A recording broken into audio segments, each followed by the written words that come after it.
to announce, just make sure it gets it on the video. So today, the registration opened for your first basic skills test. It's not, the test isn't going to be for a while, but they open the registration about like a week or plus out, so you guys, everybody has time to schedule it. So I want to give you guys the link. And the old way they used to contact you directly through your homework platform, but Alex doesn't allow for that, so we have to tell you directly. So let's see here. Oh no, where's the email? Oh, here it is. Yeah. So you can go directly to the registration page. Oh, and for some reason, our math page, if you're going to it directly, you have to put www like it's, 1997. But math.uga.edu/1113/T register. So that'll take you to the registration page where you can register for your basic skills test. Just remember, you have to pick a time that is outside of our class meeting time. So you can't do it at 10 in the morning. You have to do it another time of day. The later sections, it's a 2-day window, the later sections tend to fill up faster because people like to procrastinate. So if you were planning on getting a late section, register early. If for some reason you pick a time and then you realize after you've registered that time doesn't work for you, I think they said just go on and re-register like again for a new time, and I think the new registration overrides the old registration. So that's how you would reschedule. So this will be where you're going to register for all your basic skills tests, but they'll just notify us when it opens up, and you can then go in and register. You can't register before it opens up, but it's open starting today. So the other thing I wanted to make the announcement is on Wednesday, this coming up Wednesday, which will be the 31st, we're going to meet in room 220 in Boyd. So for you guys, that's pretty easy. It's just 2 doors down, right? So it's in the computer lab, and so what I want to do is do like a problem, but more problem solving, and then let everybody have an opportunity to like get on Alex during class and actually let's work on some stuff together and do some assignments. So tonight at midnight is when the deadline is due for the 1516 stuff, which is we finished 16 on Friday. And so rather than doing the problem solving session today, I'm going to punt it to Wednesday. And so today what we're going to do is we're going to go ahead and start 17 because that homework will open up tomorrow. So, or tonight at midnight. So that way it'll get you guys a little bit ahead of the game there. So just don't forget that that's where we're going to meet Wednesday, and just right down the hall. So I'll be in there all day with my students, and that'll give you guys a chance to get caught up, and I'll have my computer, and if we need to adjust any deadlines or due dates or whatever, it just gives me a chance to kind of talk to each one of you about what's going on with your Alex and give you guys a chance to do some homework during class, and we'll work on some problems together. Okay, so today we're going to do section 1.7. Get a better marker here.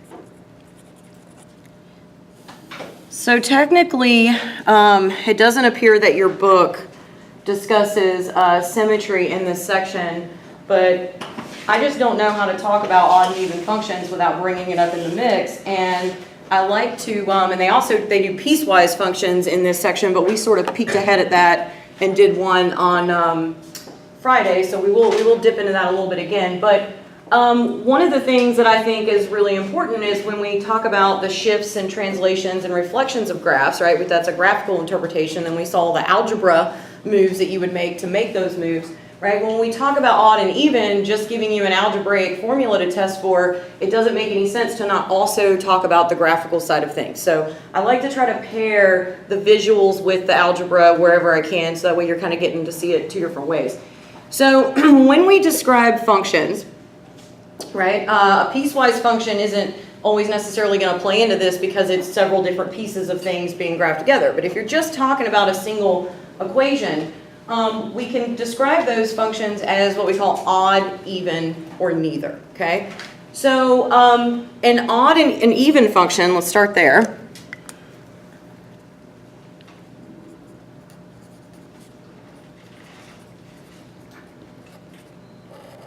Okay, so a function is said to be even if when you plug negative x into the function and simplify, it comes back to be the original function itself. So that's how we algebraically test if something's even. You just throw a negative x in, and simplify the equation, and if it's exactly the same as what you started, we would say that guy is even. But does anybody remember from Friday what we said throwing a -1 inside the function did when we talked about shifts and translations and reflections? Reflects it over the y-axis. So what you're just doing is you're reflecting a graph over the y-axis, and then it comes out to be exactly the same as what you started with. So what that does is it tells you something about your symmetry. So if you spin it vertically and it doesn't change, then what that means is graphically it's going to be symmetric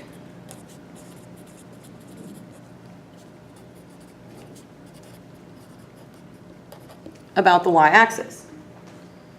So my favorite example of an even function, because it's an easy one to remember, is y equals x squared. Okay, it's very simple, right? The exponent is 2, which is even, so it's easy to remember x squared goes with even, right? And also it's a graph that most people remember. So if we look at this guy, right, we saw on our graph handout I gave you Friday, right, this is the graph of y equals x squared.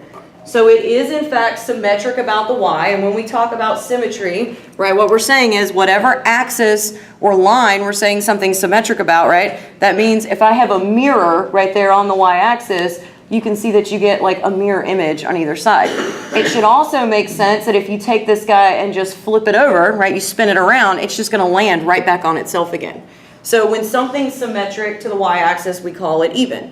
And so you should be able to visualize whether something's even by its symmetry, or we can algebraically verify something's even by testing it. So if we actually apply this to this function, you'll see that if all we do is take the original function and everywhere you have an x, you replace it with a negative x. Well, then when you simplify this, negative x times negative x is positive x squared, and you see it comes back out to be the exact same function you started with.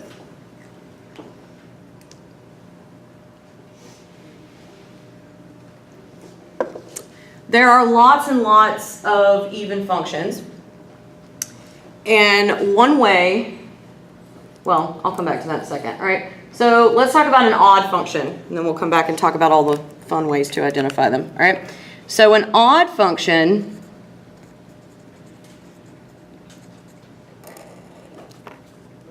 something's odd if you plug negative x inside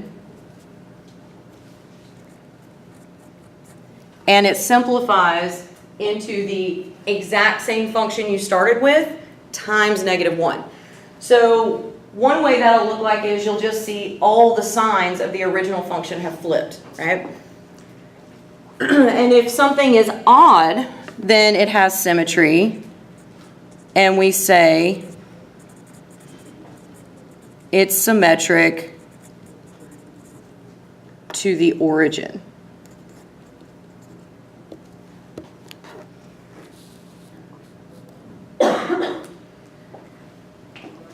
So this one's a little bit stranger, and I'll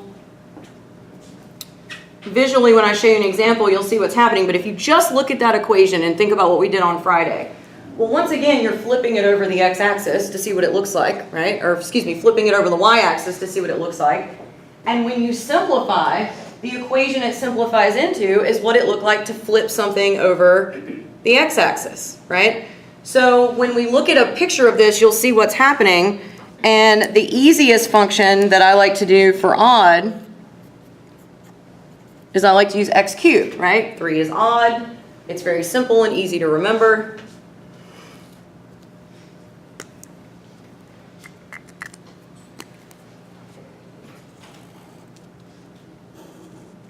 And its graph looks like this.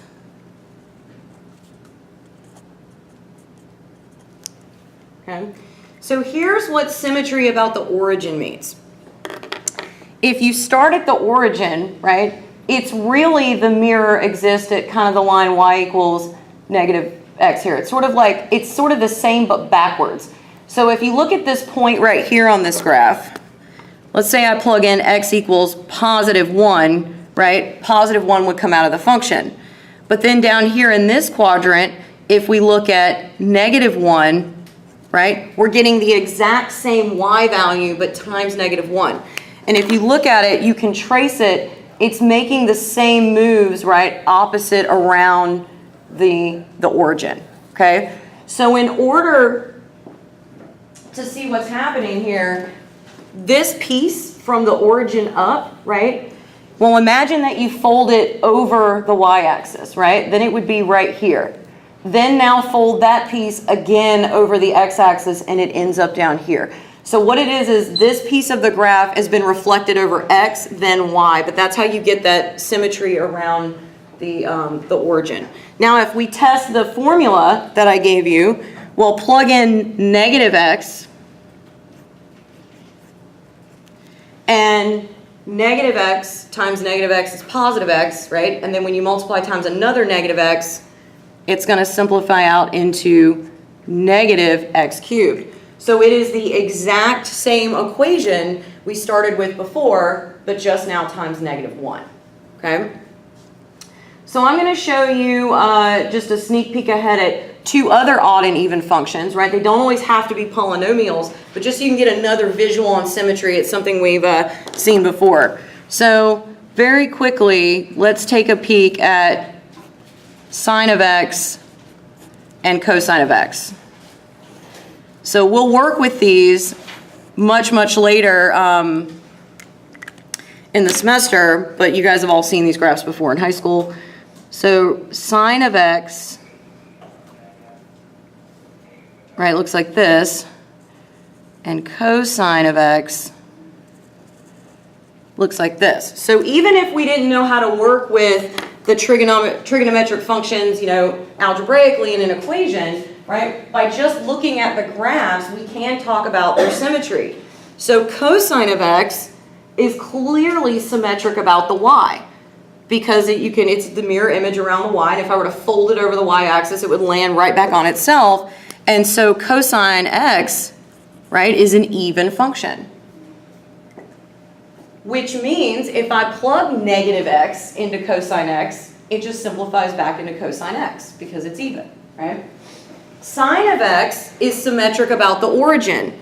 Notice how it starts at the origin, right? As this guy goes up, this guy's making the exact opposite move down here, right? And they're performing this way. So this is another example of something being symmetric to the origin. So sine of x is an odd function, which means if I plug negative x into sine x, it would simplify into negative sine of x, right? So we're going to deal with that a little bit later, but I just want you to see that, you know, it doesn't have to look like a polynomial to be even or odd, okay?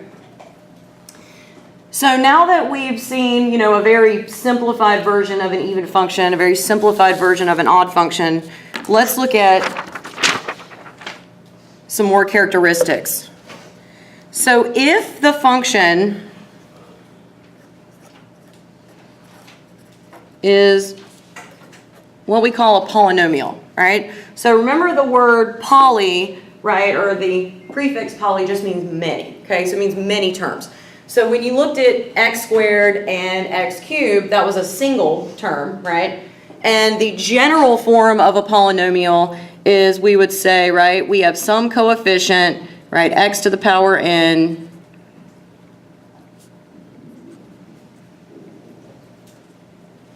Sorry, I started writing the wrong way. Hang on. That's what you would do in a Calc 2 class. Let's back up a second. We usually count up like this.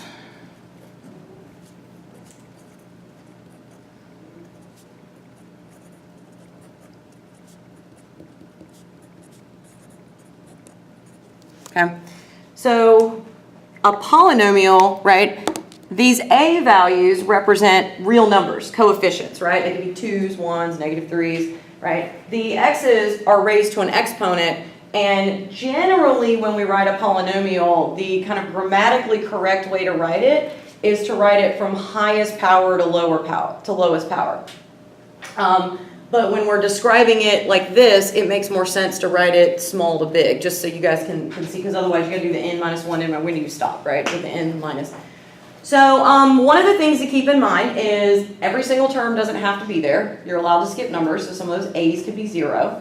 So for example, when we talked about x squared, right? If I have the polynomial f of x equals x squared, well, that is actually the same thing as writing 1 times x squared, right, plus 0x plus 0x to the 0. Does anybody remember what anything raised to the 0 power is? 1. Okay. So just because you don't see those other terms, it's still technically, we would still call it like a polynomial. So the reason I'm going through this is if you have what look like polynomial terms, right, think some ax to the n. If the power of the exponent is even, right, like 2, then it's an even function. If the power of the exponent is odd, like x cubed, it is an odd function, okay? Furthermore, combinations of things that are even are still even. So if I were to give you something like this. Excuse me.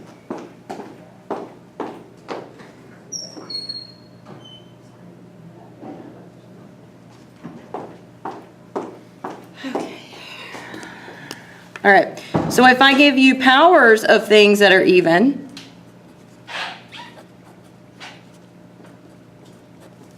oops, right, I actually know this is even. So what does a constant number at the end mean? Well, a constant is actually even because we don't write it, right, but this is technically times x to the 0. 0 is an even number because it's divisible by 2. 0 divided by 2 is just 0, right? So this is actually even, so I can see that if I plug negative x into any of those terms, because the exponent is even, it's just going to come back as itself every single time. So the combinations of even things will create an even function as well, right? So if we plug negative x into this, we get negative x to the 4th, right, plus 3 negative x squared plus 1, and that does in fact simplify into the original equation. So combinations of even things are even. And so later in the course, if I wanted to throw cosine into that crazy equation, if I just said plus cosine on the end, well, cosine was even as well, so it would still come out to be even. So you can combine even functions, right? Same thing's true of odd functions, right? If we combine a bunch of odd things together, right, this will still remain odd.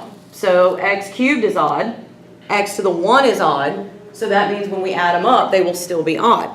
So if we look at our test for symmetry here, we plug in a negative x. I'll get negative x quantity cubed, right, plus negative x, and this becomes this. So there's two ways you can kind of see that the resulting function is odd.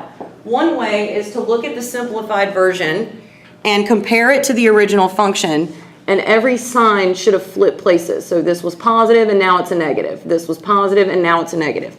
Another thing you can do if you want to make it look like the actual definition is you can, when you're done simplifying, you can just factor a negative 1 out front. So if I were to do that, if I pull a negative 1 out front,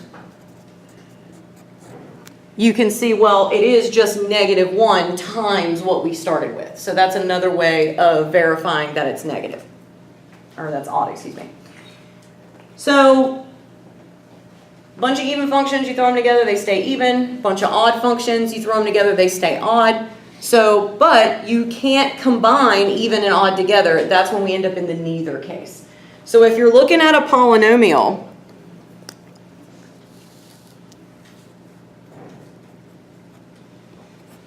so I'm going to take the exact function we just looked at. I'm going to make one small tweak to it. I'm just going to add a 3 on the end.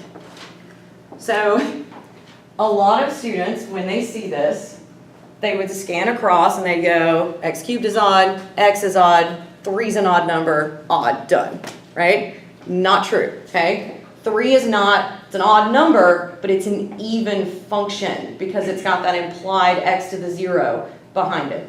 So if you actually test this for symmetry, look what happens. If we go to plug in a negative x, well, you're going to get a negative x cubed. You're going to get a negative x here, but there is no x to plug in something negative here. So when we simplify this down, look what happens. The sign in front of the 3 doesn't change. Still a plus. So now this violates both definitions. This new equation is not exactly the same as the one we started with, so it can't be even. And it's not the exact opposite thing we started with, so it can't be odd. So this is actually, we would call this neither. So there's no discernible symmetry to get from this particular function.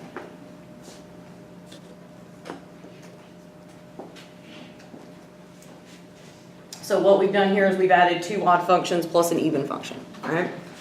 Now, just to show you,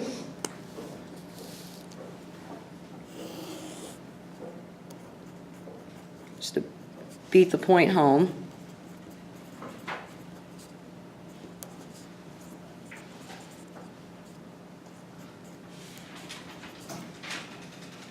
all right, so let's look at the graph of f of x equals 3.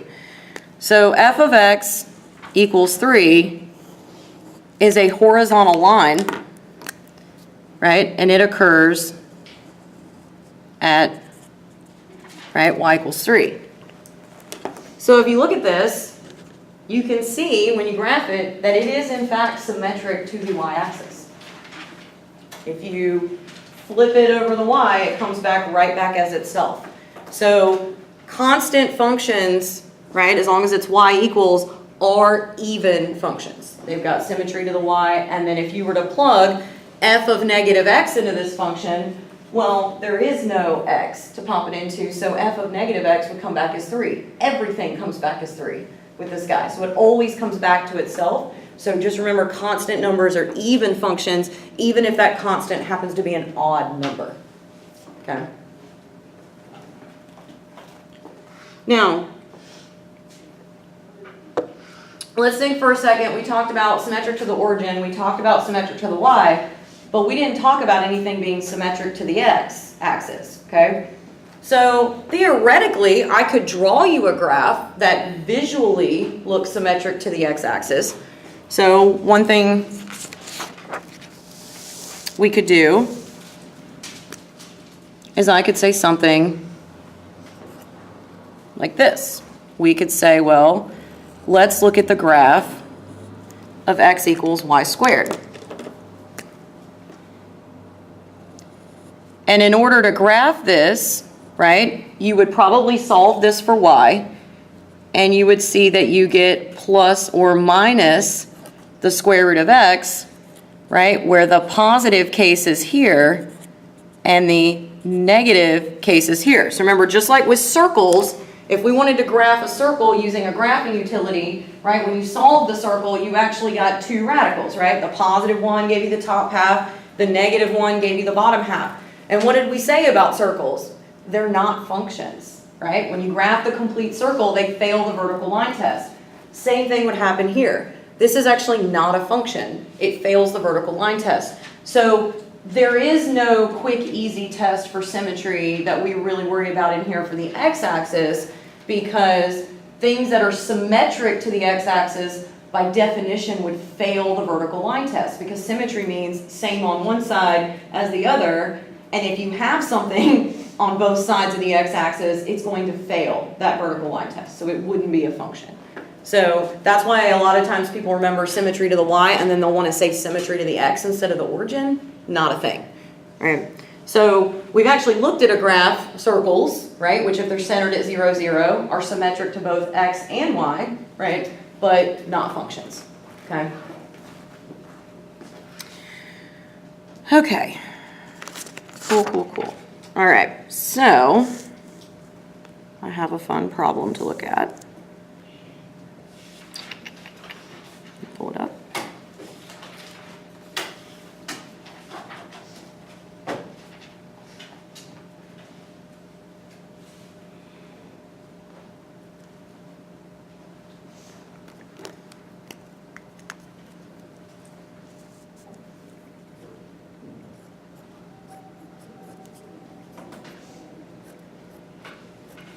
Is this odd or even, or neither?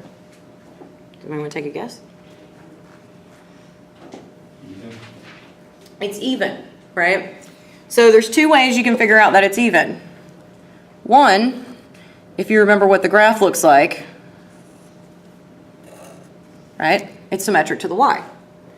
Two, you can plug in negative x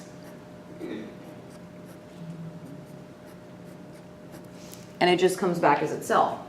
So when you plug negative x into the absolute value, what you're really saying is the absolute value of negative 1 times the absolute value of x. Well, the absolute value of negative 1 is just 1, okay?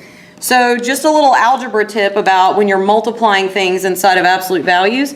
If you have, right, f of x equals the absolute value of something times something else, we're allowed to take the absolute value of each individual piece of it. So that's why the negative 1, I was like, well, it's just the absolute value of negative 1, which is just positive 1. So it's going to always come back as itself.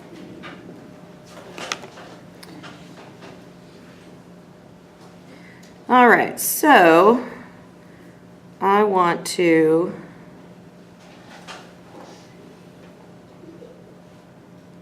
talk about one more topic in here. I want to get this piecewise function out that I want to graph.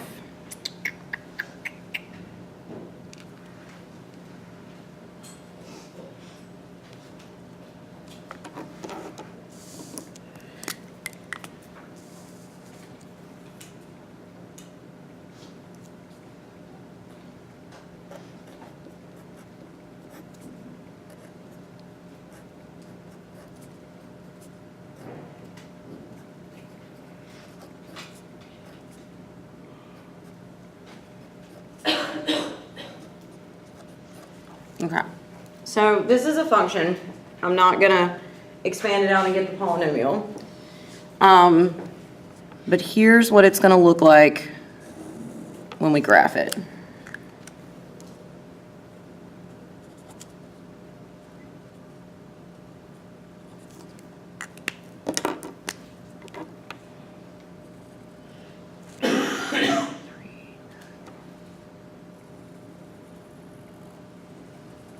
Something like this, and I believe it crosses up here at 6. Yeah, 3 times 2 is 6. Okay. So this is a cubic function, right? Because if I were to expand that out, you can look and you can see that the very first term you would get is x times x times x, which would be x cubed. So this is a cubic function. It is not even or odd, because you can just look at the graph and tell it's not symmetric to the y, it is not symmetric to the origin, okay? So what I want to talk about here is two things, right? When we read a graph, right, we should really be reading it from left to right, because you want to look at what's happening from the negative x direction all the way over to the positive x direction. And so one of the things you want to be able to identify on a graph is where it is increasing or decreasing, okay? So it's increasing wherever it's rising, right? So the y values are getting bigger, right, as the x values are getting smaller. We say it's decreasing when the y values are falling, right? And then here we can see it starts increasing again. So on a line, it's really easy to see whether it's increasing or decreasing because you just look at the sign of the slope, right? Positive slope lines are increasing, negative slope lines are decreasing. But on other types of functions, we have to kind of graph it and visually look at it. So if I wanted to know, right, where this guy is increasing and decreasing, right, I'm going to just make up some numbers. Well, I'm just going to call this point A and point B, just to make this easier, because, right? So we would say, right, that this graph is increasing from negative infinity, because this guy goes all the way down to negative infinity. And not only does it go down to negative infinity in the y direction, it's, you know, it looks straight, but it's actually kind of going to curve out. So it's actually all the way across this way. So up to our value A, it's increasing. Now, at the top right here, when x equals A, it is neither increasing nor decreasing because it's changing directions. So at the very top, we don't say it's either or, right? Then this graph from x equals A, right, to x equals B decreases. Then it turns back up from B to infinity and starts increasing again. So what's happening though is at points A and B, we have what look like turning points, right, where it's turning. So at point A, we say that f of x has what we call a local, or sometimes we use the word relative, oops, not mix, maximum. So the reason we use the word local or relative, right, is what we're saying is just in that like section of the graph, that's the tallest point around those x values. So even though over here the graph gets taller than that value, right, we're just saying that in this general area of the graph, that's the peak, right? And it just represents a turning point in the function. At x equals b, we would say that f of x has a local or relative minimum. So another way you can identify algebraically whether something's a maximum or a minimum is look what's happening at point A. Point A, where you have a maximum, is where the graph goes from increasing to decreasing. So it's like you're going over a hill, right? You go up the hill and then you come down the hill. For the minimum, the graph was decreasing and then it turns around and starts increasing again. So it's like being at the bottom, right, of a hill. We use the term absolute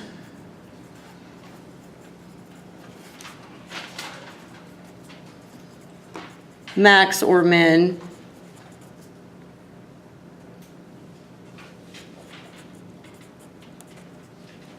for points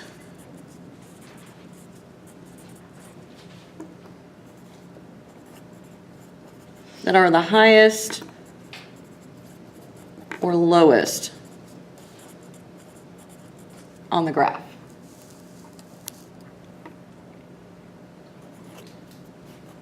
So let's go back to y equals x squared again. And y equals x squared,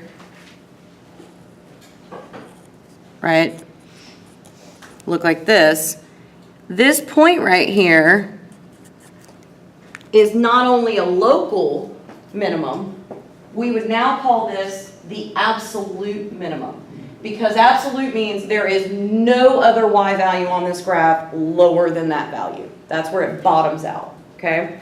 If we flip this parabola upside down, well then its vertex would become an absolute maximum, right? But the difference between this graph, right, and this graph is these can't be absolutes because the edges of the graph go up and down to infinity. So it doesn't have an absolute max or min, okay? And so when something's going off to infinity, then there are no absolute maxes or mins in that direction because infinity is not a finite value, right? It's the same reason we have to put parentheses around infinity when we use interval notation, right? So when you talk about an absolute max or min, the graph has to exist there, and there can be no other y value higher or lower than that value that you're talking about. All right, so we would describe this as both a local minimum, and then it also happens to be the absolute minimum as well. Okay.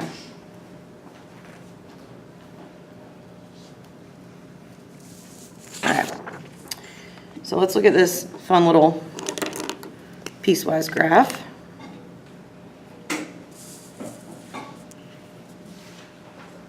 So we have a function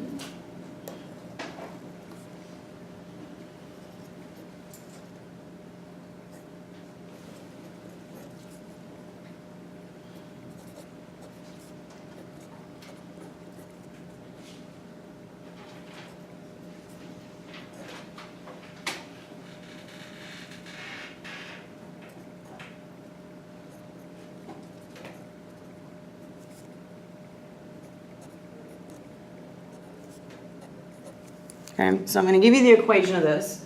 So the first one is actually giving you the equation of a line. If you were to distribute out that 3 halves, you see x is only to the power 1. That's just going to be a line.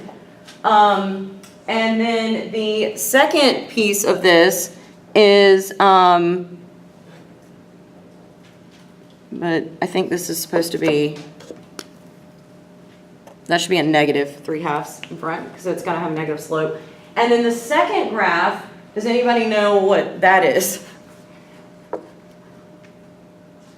It looks really yucky, okay? It's actually a piece of a circle, okay? You can see the x minus 3 squared, so the x coordinate of the circle is 3, right? And then what happened was the y circle, center of the circle was a different value, but this was after we'd done all the algebra and solved, and that's why you got this horrible square root. But I'm actually going to graph this for you. I just wanted you to see what the equations that we graph are. All right, so this is going to look like this when we graph it.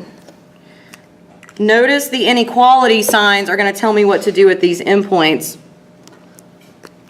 So this is going to look something like this. Right? It doesn't equal x at negative 3. It's going to come down and have a solid circle here, right? It's going to cross at 2. This is up at 6. And this is at negative 3. And here's 1. So that's the line. And then the second part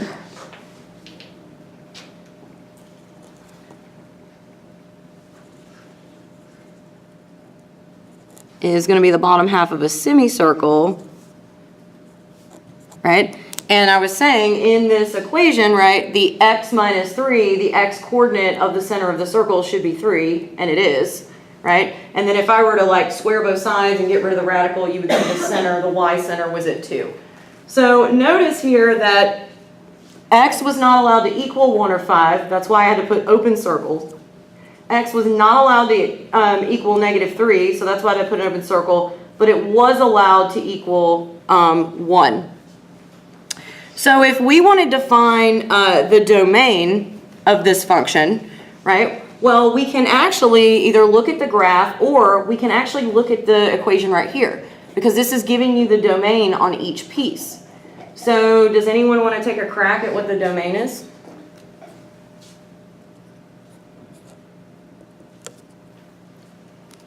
Well, what's the lower value? That should be easy. Included or not included? Not included. All right. So the question is, does it exist at 1 or not? It does, right? So the first one, right? Remember we said, well, you could try to close that at 1, right? And then the next interval opens back at 1, but we are allowed to plug 1 in, right? So that means we just keep on going all the way across and we stop it at 5. And 5 is not included. So this guy would look like this. So the other thing I could do is I could just read the inequality lines. Negative 3 to 1 included. Okay, 1's not on the next interval, doesn't matter, it's in the previous one, so I just keep going all the way to 5, all right? So let's look at the range. All right, what's the bottom of the range? 0 included, right? And not only is it included, but there's actually 2 places where it equals 0. So that's cool. All right, then we go up, right? And so as we start scanning up, well, this semicircle doesn't exist right here, but the line does. So that 2 is in the range. And then we keep going all the way up till we get to 6. So the range is 0 to 6. Okay? So all you have to do when you're scanning these guys, right, when you see it doesn't exist over here, just kind of perform almost like think as a horizontal line test. Does it cross anywhere else? Well, it did. So 6 is definitely in the range. All right. So let's look at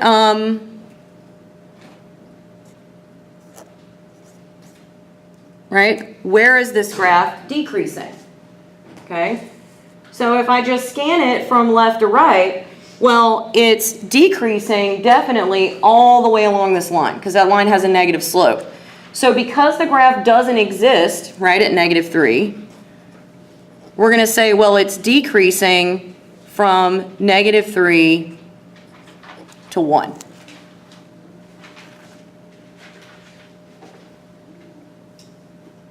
And then, right, it jumps over to the semicircle, and it's not included at 1 there, but it's decreasing from 1 down to 3. And you don't include 3, right, with a square bracket, even though it exists there, we don't include it in the interval of decreasing because it's a turning point, right? It's a minimum, it's changing directions at that spot, right?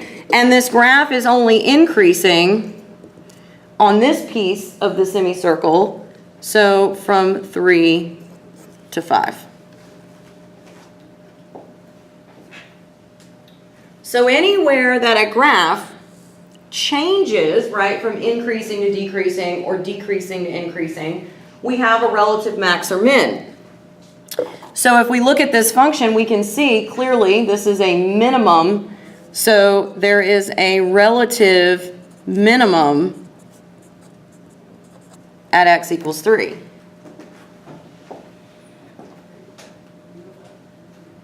But this graph bottoms out, right? So there's actually an absolute minimum, and there are 2 of them.